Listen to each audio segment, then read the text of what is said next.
عمومی طور پہ جب ولی کا ذکر آئے تو اس کے ساتھ کرامت کا تصور ساتھ جڑا ہوا ہوتا ہے، لیکن یہ بات ذہن میں رکھیں کہ یہ ولی کو اللہ کی طرف سے دیا گیا اعزاز تو ہے، لیکن یہ ولی کی علامات سے نہیں ہے۔ یعنی ولی کے لیے جو شرطیں ہیں، جو نصاب ہے، وہ ایمان اور تقوی ہے۔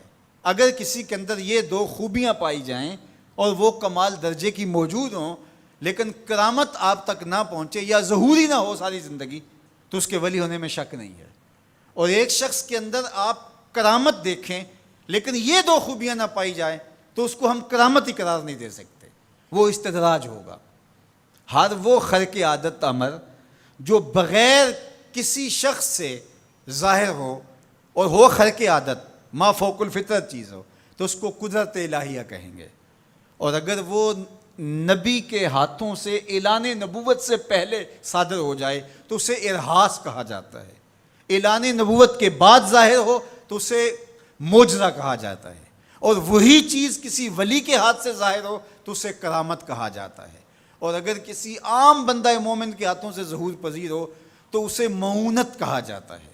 اور اگر وہی کام کسی کافر سے یا کسی فاسق و فاجر کے ہاتھوں سے ظاہر ہو تو اسے استدراج کہا جاتا ہے، جس طرح دجال کے ہاتھوں سے قرب قیامت میں ہوگا کہ وہ مارے گا بھی اور زندہ بھی کرے گا۔ اب استدراج میں اور کرامت میں فرق کرنا یہ عام آدمی کے بس کا روگ ہی نہیں ہے، وہ کیسے کرے گا؟ تو اس کے لیے سادہ کلیہ یہ ہے کہ ایمان اور تقوی کی شرط کے ساتھ اس چیز کو کرامت کہا جائے گا، اور اگر یہ دونوں شرطیں نہیں پائی جا رہی تو وہ پھر استدراج ہوگا۔ تو اس لیے ولی کو پہچاننے کے لیے کرامت معیار ہی نہیں ہوا، کرامت نصاب ہی نہیں ہوا، ولی کو پہچاننے کے لیے ایمان اور تقوی ہوا۔ اگر کرامت کو معیار بنا لیں گے تو پھر استدراج والے کو بھی ولی ماننا پڑے گا۔ اور یہی وجہ ہے کہ بہت سارے لوگوں نے ایسے لوگوں کے اوپر جو کسی بڑے بزرگ کی گدی پہ بیٹھ گیا، یا وہ چار لوگوں نے اس کو مان لیا یا اس کے شعبدے چل گئے اور شریعت کا واضح تارک ہے اور لوگ اس کو اللہ کا ولی مان رہے ہوتے ہیں، اس لیے کہ ان کے ہاں معیار وہ نہیں ہے جو قرآن نے دیا ہے۔ قرآن نے دیا الذین آمنوا وکانوا یتقون، اور کرامت معیار نہیں ہے، وہ ایک ثمرہ ہے۔ اس ثمرے کو پہچانا جائے گا اس اصل نصاب کے بعد۔ اس کو صرف ایک مثال سے سمجھاتا ہوں۔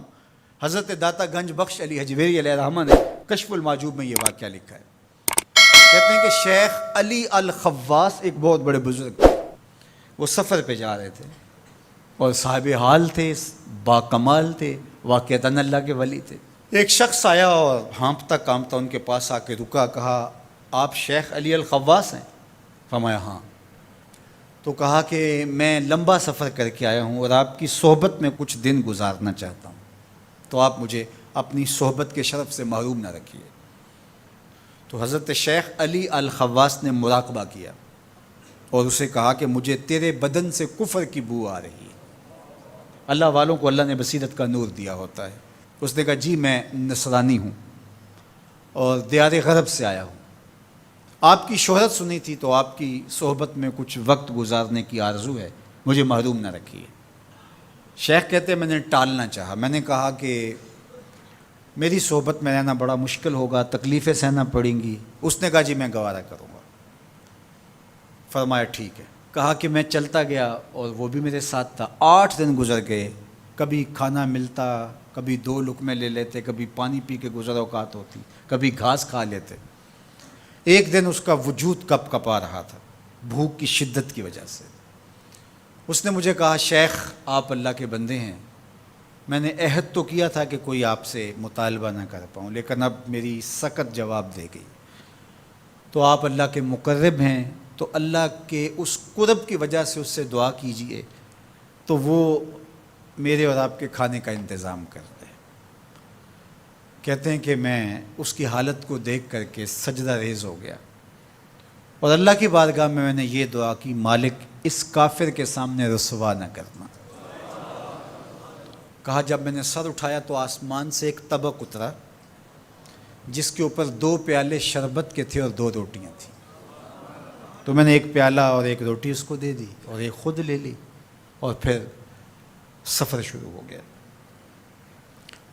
8 دن پھر گزر گئے، پھر ایک دن وہی حالت کہ اس کا بدن کپ کپانے لگا۔ تو میرے دل میں آیا کہ روز روز حالت ایک جیسی نہیں ہوتی، تو اس دن تو لاج رہ گئی تھی، تو کہیں آج یہ پھر نہ بول پڑے، تو قبل اس سے کہ یہ بولے میں نے بول کر کے کہا کہ تو بھی عیسائیوں کا بہت بڑا پیر پادری ہے، تو آج تیری باری ہے۔